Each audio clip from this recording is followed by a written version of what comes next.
सदगुरु कबीर का एक पद है, घूंघट का पट खोल रे तो को पीऊ मिलेंगे। घट घट में वही साईं बसत है, कटुक बचन मत बोल रे। धन यौवन का गर्व न कीजे, झूठा पचरन चोल रे। शून्य महल में देना बारी रे, आसन से मत डोल रे।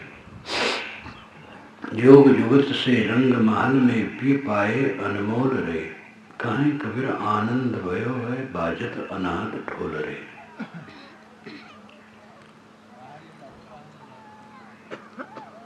घूंघट का पट खोल रे, दो को पीऊ मिलेंगे। घूंघट प्रसिद्ध है। वैदिक युग में घूंघट नहीं था,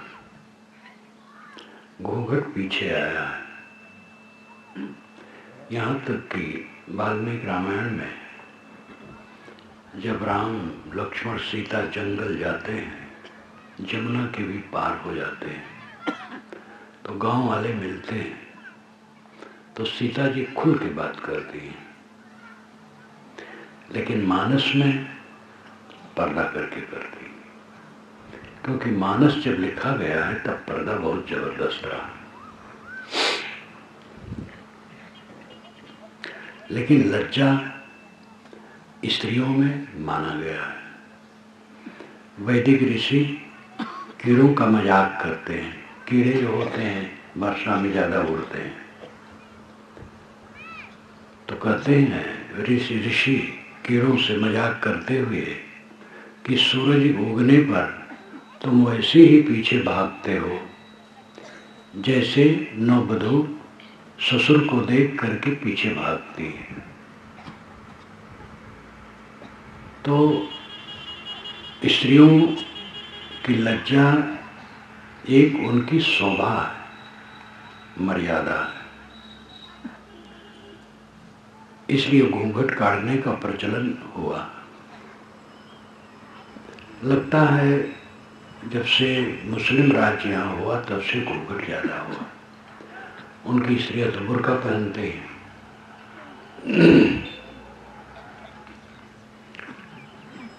घूंघट काढ़े न काढ़े, नारियों को अपने अंग ढक करके रखना चाहिए, पुरुषों को भी रखना चाहिए। नारियों की मर्यादा और है। ये तो प्रसन्न बसात बात हुई। जो साहेब कहते हैं वो ऐसा घूंघट नहीं है जो मुंह पर पड़ता है, वो घूंघट है अविद्या, अज्ञान। घूंघट का पट, अज्ञान का पर्दा हटा दो। मनुष्य की मनोवृत्ति भटकती है, वो परमात्मा रूपी पति को पाना चाहती है। पर्दा हटा दो, मनोवृत्ति आत्मा रूपी परमात्मा को पा जाएगी।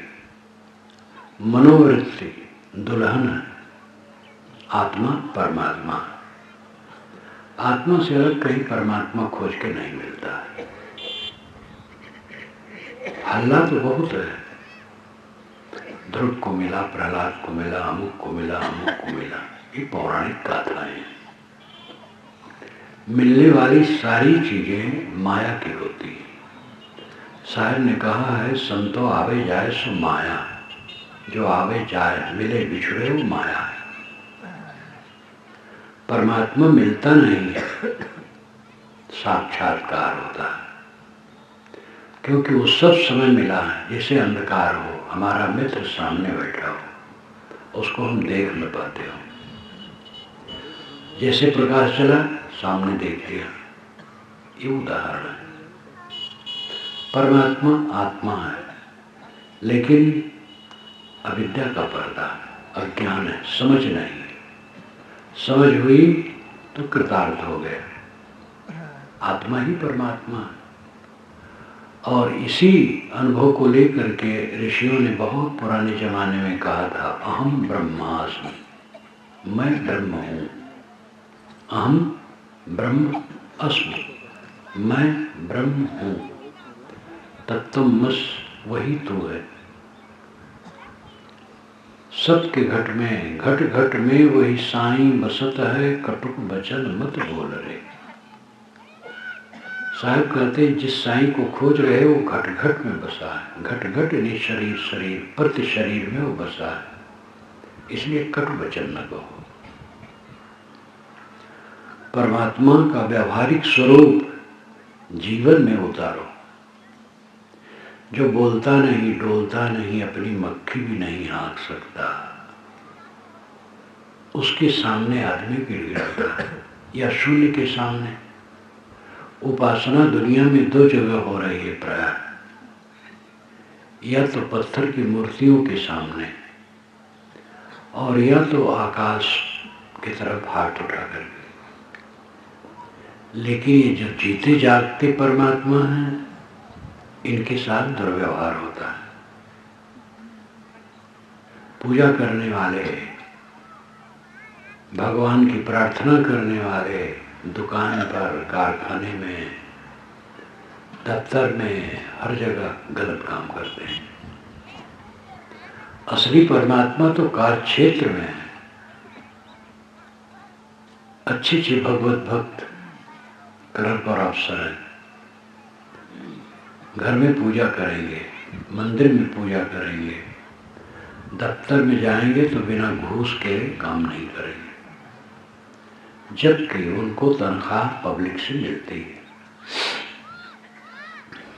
सरकार का धन का मतलब क्या है? पब्लिक का धन। पब्लिक से उनको तनख्वाह मिलती है, उनको काम करना चाहिए। जितनी उनकी तनख्वाह है, कितने लोगों को उसका 10वां 20वां हिस्सा भी आमदनी नहीं है, और उनका भी गुजर होता है। तो असली परमात्मा कहाँ है? कार्य क्षेत्र में। क्लर्क और अफसर समझे कि जो पब्लिक काम कराने आई है वो परमात्मा है। दुकानदार समझे ग्राहक परमात्मा है। देवियां समझे घर के जितने सदस्य परमात्मा हैं, इनकी सेवा करें। सबको ये समझना चाहिए। घट घट में वही साईं बसत है, कटुक वचन मत बोल रे। एक वचन का अगर हम लोग प्रयोग कर ले जीवन में, तो व्यवहार बहुत सुंदर हो जाए। कितने घरों में है मीठ वचन का अभाव है, मीठा वचन कोई नहीं बोलता। कटु वचन से कसैला वातावरण घर में पैदा होता है। घट घट में वही साईं बसत है, कटुक वचन मत बोल रे। ये अपने हृदय पट पर लिख लेना चाहिए। प्रतिकूलता आने पर भी कटु वचन न बोला जाए, मीठा वचन बोला जाए। धन यौवन का गर्व न कीजे, झूठा पचरंग चोल रे। ये पचरंग चोल झूठा है। शब्द, स्पर्श, रूप, रस, गंध, दुनिया में 5 विषय हैं, छठा विषय नहीं। और इन 5 विषयों को ग्रहण करने के लिए 5 ज्ञानेंद्रियां हैं, आँख, नाक, कान, जीभ, जान। छठी ज्ञानेंद्रिय भी नहीं है। वैज्ञानिक जो कहते हैं 100 से अधिक तत्व हैं, तो एक तत्व में एक विषय तो होना चाहिए। तो 100 से अधिक विषय होना चाहिए, और उनको ग्रहण करने के लिए 100 से अधिक ज्ञानेंद्रियां होनी चाहिए। लेकिन ऐसा नहीं है। इसलिए वैज्ञानिकों की तत्व मीमांसा अपनी जगह पर है। 5 विषय केवल है। पृथ्वी का गंध विषय, जल का रस विषय, आग का रूप विषय, वायु का स्पर्श विषय, और स्पर्श में ही शब्द होता है। इसलिए वायु में 2 विषय, शब्द, स्पर्श, ये 5 विषय कुल है। और ये 5 विषय ही 5 रंग है। झूठा पचरंग चोल रे। पचरंग चोल ये शरीर है, 5 विषयों से मंडित बेहोशित ये शरीर है, ये झूठा है। अभी झूठा नहीं लगता है, लेकिन जब झूठा लगेगा तब कुछ कर नहीं मिलेगा। जब खाट पर पड़ जाएंगे या जमीन पर उतार दिए जाएंगे, यह होगा कि अब छूटने वाला है शरीर, तब लगेगा सब छूटा है, लेकिन उस समय वो कुछ भी नहीं कर सकता। जब करने का समय है तब झूठा नहीं लगता है, पहले झूठा लगे तब आदमी की आंखें खुलेंगी। साहब की एक साथी है कहूँ तो है नहीं, नहीं कहा ना जाए, हाँ नाही के बीच में साहब रहा समाए। अगर कहूँ कि है तो है नहीं, लेकिन नहीं कहते भी नहीं बनता है। इसलिए साहब स्वामी विवेकी ज्ञानी हाँ नाही के बीच में रहता है। इस सांकेतिक भाषा में कथन है। शरीर सारे अस्तित्व बोध का आधार है और शरीर ही रहने वाला नहीं है। शायद कहते शरीर को अगर कहूं कि है तो है नहीं, आजकल में खो जाएगा, लेकिन जब तक है तब तक नहीं कैसे कहा जाए, तब तक तो है। और शरीर के लिए परवाह करना पड़ता है, खिलाना पिलाना, स्वच्छ रखना, संयम से रखना, स्वस्थ रखना जरूरी पड़ता है। और उसके लिए तमाम प्रपंच, मकान, अनाज पानी, कपड़े लत्ते, फर्नीचर गिन करके कहाँ तक बताया जाए। शरीर की रक्षा के लिए बहुत वस्तुओं की आवश्यकता पड़ जाती है। तो ये सब नहीं कह करके कैसे बनेगा? काम करना पड़ेगा, खाना पड़ेगा, प्रबंध देखना पड़ेगा, संबंधित व्यक्तियों के साथ व्यवहार करना पड़ेगा। इसलिए नहीं कहते नहीं बनता, हाँ कहते भी नहीं बनता है, नहीं कहते भी नहीं बनता है। तो हाँ नहीं के बीच में ज्ञानी रहता है भी और नहीं भी। सामान्य व्यक्ति हाँ में रहता है, ज्ञानी हाँ नहीं के बीच में रहता है। सामान्य आदमी समझता है कि है, हमारे क्या नहीं है। अहंकार में लोग बहुत कहते हैं हमारे क्या नहीं है, ये है वो है वो है वो है। मूर्ख है मनुष्य, कुछ नहीं। आजकल में सब खो जाएगा। है और नहीं, है कण बराबर और नहीं है पर्वत बराबर, हिमालय बराबर। हमारा शरीर है, कब तक है ये तो पता नहीं, लेकिन थोड़े समय के लिए है, और चाहे 1 सेकंड के लिए हो, चाहे कुछ वर्षों के लिए हो, लेकिन थोड़े है। और जब ये मिटेगा तो कब तक के लिए मिटेगा? अनंत काल के लिए। तो ना ही जो है वो हिमालय पर्वत बराबर है, और जो है वो कण बराबर। इस भेद को समझ करके ज्ञानी बीच में रहता है भी नहीं भी है, ऐसा समझ करके वो पवित्र व्यवहार करता है। और हर समय समझता है नहीं है, इसलिए मोह नहीं करता है। अपने चित्त को संतुलित करने के लिए सब तरफ से परहेजगारी का व्यवहार करो। अंडा मांस मछली कभी न खाओ, ये राक्षसी भोजन है, मनुष्य का नहीं। और किसी नशा का सेवन न करो, पान तक न खाओ। आपके दांत मोती के समान चमकने चाहिए। और खान पान की चीजों में भी सात्विक आहार विहार पर ध्यान दो। जल्दी पचने वाला भोजन करो और कम करो, कम खाओ। इंद्रिय संयम करो। गृहस्थी का मतलब थोड़े है कि काम भोग में डूबा है। गृहस्थी का तो इतना ही अर्थ है कि एक बच्चा हो गया बस, संयम, 2 बच्चे की भी आज जरूरत नहीं। और लड़की हो, खुश रहो। कितने लोग तो लड़का के लिए लड़कियों की लाइन लगा देते हैं। संयोग से उनके कारखाने में लड़की निकलती, 6 लड़कियां 7 लड़कियां हो गई, तो किसी को फिर लड़का होते नहीं। और किसी का ही लड़का आ गया तो बहुत बड़ा सौभाग्य मानते हैं। लेकिन ये समझ लो, लड़का ही मुंह उखाड़ने वाला है आपका, लड़की नहीं। लड़की विनम्र होती, सेवा परायण होती, लेकिन लड़के का इतना मोह है कि हद तक, लड़का हो लड़की हो, एक बच्चा हो गया होगी, बस संयम से रहो, जितना बन सके संयम से रहो, कूड़े कचरे में अपने को डाले न रहो, अपनी अपनी जैसी जिनकी हिम्मत हो।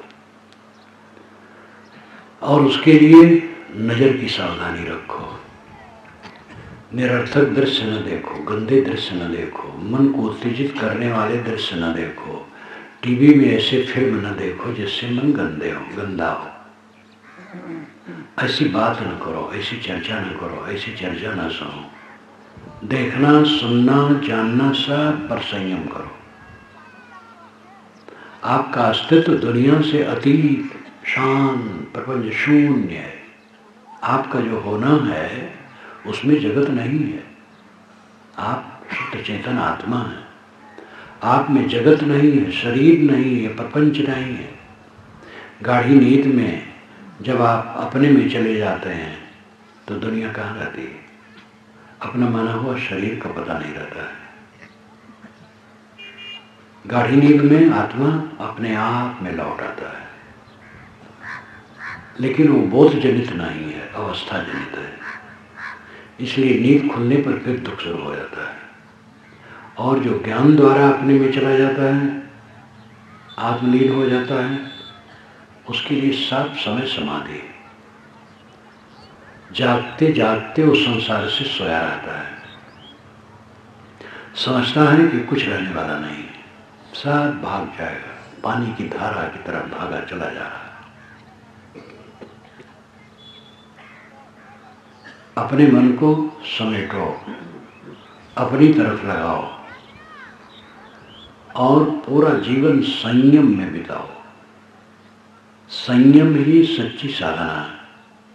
अपने को समेटो, अंतर्मुख करो, रोज ध्यान में बैठो, आत्मलीन होने का काम करो। इसके लिए अच्छे संतों भक्तों जो समझदार हैं उनकी संगत से समझने बुझने की चेष्टा करो।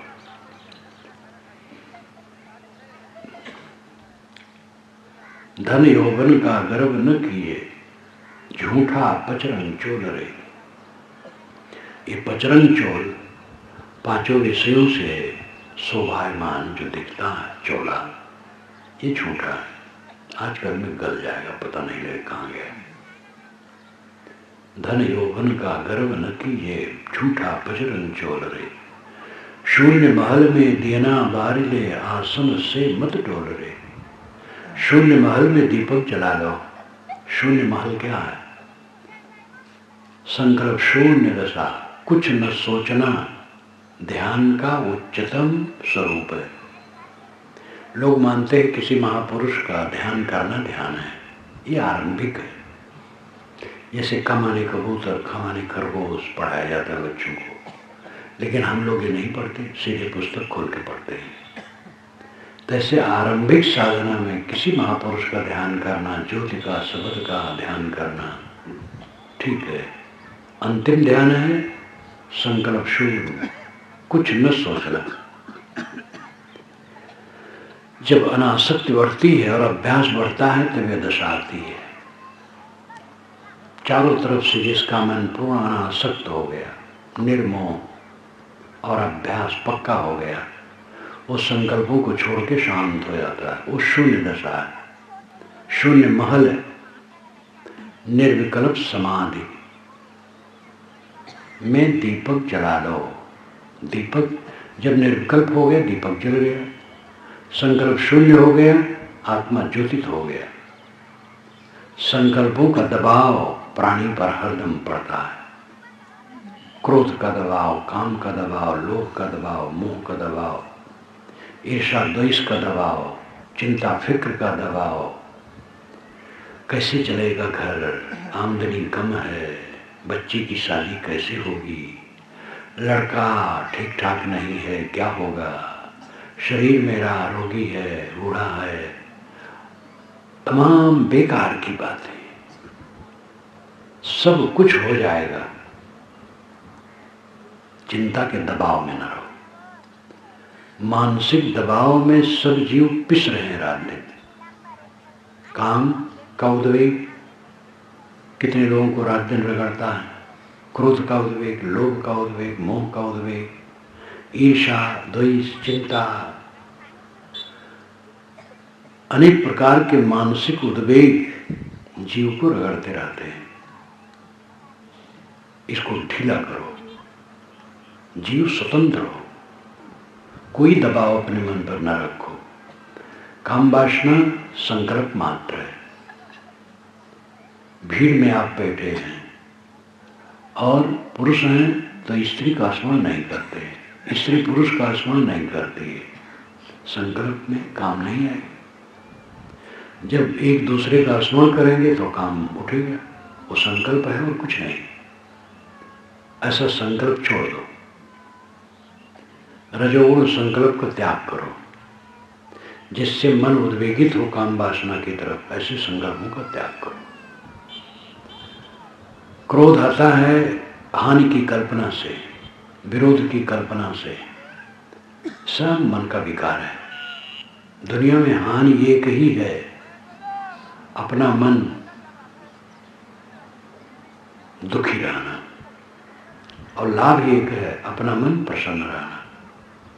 मन प्रसन्न है तो महालाभ है, मन दुखी है तो महाहानि है। दुखी क्यों है? मन विकार से, मनोविकार से सब दुखी रहते हैं। शून्य महल, संकल्प शून्यता, निर्विकल्प समाधि, जगत वहां विलीन हो जाता है। संकल्पों से जगत हमारे सामने होता है। जब संकल्प शांत हो गया, जगत शून्य हो गया, तो ज्ञान का दीपक जल गया। आत्मा ज्योति, शुद्ध बुद्ध, निर्मल, प्रशांत। शून्य महल में देना वारी ले, आसन से मत डोल रे। इस आसन से डोलो मत। परमानंद, परम सुख, अक्षय सुख, अनंत सुख, अखंड सुख, ये आत्म शांत में है। स्त्री पुरुष के मिलन में नहीं है, क्रोध करने में नहीं है, दुश्मन पर विजय करने में नहीं है, गाली देने में नहीं है, धन बटोर लेने में नहीं है। मेहनत में जो धन है उनका उपयोग करो। धन बुरा नहीं है, धन का उपयोग है, जरूरी है, लेकिन मेहनत में जो है उतना बहुत है, ऐसा समझो। बाहरी चीजों की चमक दमक में पड़ करके, प्रलोभन में पड़ करके आदमी अपना जीवन खराब करता है। कामासक्ति, क्रोधासक्ति, लोभासक्ति, मोहासक्ति के कांटों में उलझ करके जलता रहता है। मर्यादा विहीन जो हो जाते हैं वो तो और भस्म होते हैं रात दिन।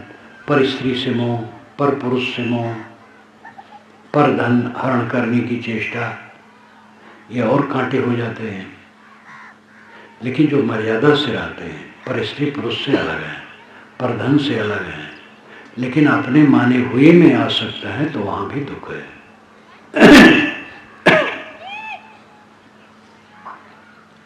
योग युगत से रंग महल में पी पाए अनमोल रे। योग युक्ति से इस रंग महल में मनोवृत्त रूपी दुल्हन, आत्मा रूपी पति को पा गए। मनोवृत्त दुल्हन है, मनोवृत्त भटकती है। मछलियां पानी में तैरती रहती हैं, हर जगह चारा खोजती रहती हैं। मुख में कंकड़ आया ले लेती हैं, कंकड़ जब समझ में आया छोड़ देती हैं। मांस जब मिलता है खा लेती हैं, ज्यादा कंकड़ आता रहता है। तो ऐसे मनुष्य हर जगह सुख खोजता रहता है, मुंह मारता रहता है सुख के लिए, और जहां जहां सुख मानता है वहीं वहीं उसको दुख मिलता है। सीता और राम ने सोने के मृग में सुख माना, भयंकर विपत्ति दोनों पर आई। सीता रावण के कैद में रोती रही और राम बन बन रोते रहे। कर्म का फल इस धरती आकाश के बीच में व्यर्थ नहीं जाता, चाहे कोई भी हो, बच नहीं सकता। इसलिए अपने को संभालो। योग युगत से रंग महल में पी पाए अनमोल रे। योग और युक्ति, योग का अर्थ है वियोग कर देना, योग का अर्थ जोड़ना है, और योग दर्शन के अनुसार योग का अर्थ है वियोग कर देना। प्रकृति और पुरुष का वियोग कर लेना, आत्मा और माया का वियोग कर लेना, आत्मा से माया को हटा देना, वियोग कर देना, ये योग है। चित्त को समेट लेना योग है। दुख संयोग वियोगम योग संगीतम। गीता में कहा गया दुखों के संयोग का वियोग कर देना योग कहलाता है। दुख जिससे उत्पन्न हो वो बात न सोचना, ये योग है। आपको किसी ने कट कहा था और वही बार बार सोच रहे हैं, दुखी हो रहे हैं और फिर उसके लिए मन में दुर्भाव ला रहे हैं, उसको सोचना छोड़ दो और ये भी समझ लो उसने कह दिया, कोई हर्ज नहीं, उससे बैर न करो। जो बात दुख देने वाली है उसकी याद न करो। सब मरी बातें हैं, सब मुर्दे में सड़ते हैं, लाश में पड़े सड़ते हैं। अभी से जो पहले बीत गया सब मुर्दा है और उसी मुर्दे में सब सड़ते हैं। जो आपस में तू मैं करते हैं, क्या लेकर के, तूने ऐसा कहा था, तूने ऐसा कहा था, तूने ऐसा हमारे साथ किया था, ये कौन विवेक है? सब मरी मरी बात। चाहे जो कोई कुछ कहा हो किया हो, भूल जाना चाहिए, अपने मन को ठीक करना चाहिए। सुख चाहो तो बैर छोड़ दो, कट भाषण छोड़ दो, बीती हुई बात को उठा करके रखना और बैर बांधना है तो महाअज्ञान का लक्षण है। भला बुरा सामने आ जाता है, सबको सह लेना चाहिए और अपने मन को निर्मल रखना चाहिए। कहीं कबीर आनंद भयो है बाजत अनहद ढोल रे। साहब कहते आनंद हो गया, अनहद ढोल बजने लगा। अनाहत नाद को अपभ्रंश में अनहद कहते हैं। अनाहत, अनआहत, बिना चोट खाया हुआ, ऐसा शब्द जो चोट से न पैदा हो। बिना चोट के शब्द पैदा ही नहीं होते, वैज्ञानिक तथ्य। दो वस्तुओं के संघर्षण में शब्द होते हैं। ओष्ठ, दंत, तालु, जिह्वा, ये सब आपस में टकराते हैं तो मुंह की हवा बाहर निकल जाती है और उसी में शब्द तरंगायित होकर के आपके कान के पर्दे पर पड़ता है, तब आप सुनते हैं। दो वस्तुओं की टक्कर के बिना शब्द नहीं होता है, तो नाद अनाहत कैसे हो सकता है? लेकिन ये रूढ़ी है कि कान बंद करने पर जो आवाज़ सुनाई देती है उसको अनाहत कहते हैं। दोनों कानों में उंगली डालना तो गनगनाहट की आवाज़ सुनाई देगी। वो क्या है? पूरा शरीर एक संयंत्र है। जैसे आप बिजली के घर में जहाँ बिजली उत्पादन होता है वहाँ आप जाके खड़े हो जाइए, कितनी आवाज़ जाती है। बिजली के खंभे के पास खड़ा हो जाए तो वहाँ भी सुनाई देगा। पूरे शरीर में नस नाड़ियाँ दौड़ रही हैं और ये बहुत बड़ा यंत्र है, ये निरंतर चलता है। जब से गर्भ में आया है अखंड रूप से चल रहा है और जब फेल होगा तो फिर बनेगा नहीं। इसी की आवाज़ कान बंद करने पर सुनाई देती है तो उसके लिए रूढ़ी है अनाहत कहना, अनाहत नाद। सामान्य भाषा में अनहद कहते हैं, अनहद बात वही। जैसे रायपुर, गांव वाले कहते रायपुर, रायपुर। तो अपभ्रंश में भी अर्थ वही होता है। कान बंद करके उसको सुनने से मन केवल उसी में लगा दिया जाए तो इधर उधर नहीं भागता है। इसलिए पहली साधना में ये ठीक है, परंतु जीवन भर इसको लिए रहना ठीक नहीं। शब्द जड़ है, आप चेतन हैं। नाद को आप सुनते हैं, नाद आपको नहीं सुनता है। नाद को आप जानते हैं, नाद आपको नहीं जानता है। जानने वाला श्रेष्ठ है, जानी हुई वस्तु दृश्य जड़ है। इसलिए नाद को आप जानते हैं, आप श्रेष्ठ हैं, तो नाद में न रुके रहिए। एक बुजुर्ग संत मुझे बिहार में मिले, मेरा कार्यक्रम था, अच्छे साधक थे, लेकिन अब बोध नहीं था उतना, दूसरे मत के थे। मुझसे कहे महाराज दृष्टि योग मेरा क्षीण हो गया है, अब स्वर योग चलता है, ये 25 वर्षों से चलता है, अब स्वर योग भी क्षीण हो रहा है। तो 10-10, 20-20 वर्ष तक लोग दृष्टि योग स्वर योग करते रहते हैं। दृष्टि योग का मतलब है आंखें बंद करो तो बंद आंखों में अंधकार प्रकाश जो दिखाई दे उसी में मन को ठहराओ। तो मन एकाग्र करने के लिए ये खूटा है। और स्वर योग है सांसा पर मन ठहराना, सांस नाक से अपने आप आती जाती है, केवल उसी का ख्याल रखना और कुछ नहीं, ये स्वर योग है। और दोनों कानों में उंगली डाल करके नाद सुनना, ये नाद योग है। दृष्टि योग, स्वर योग, नाद योग, ये साधक करे तो थोड़ा करे, बस साक्षी भाव में आना चाहिए। साक्षी भाव, संकल्पों का त्याग, उदासीन। संकल्पों को देखो, संकल्पों में बहो ना, विचारों को शांत करो। विचार जब शांत हो गए अपने आप मंगल है।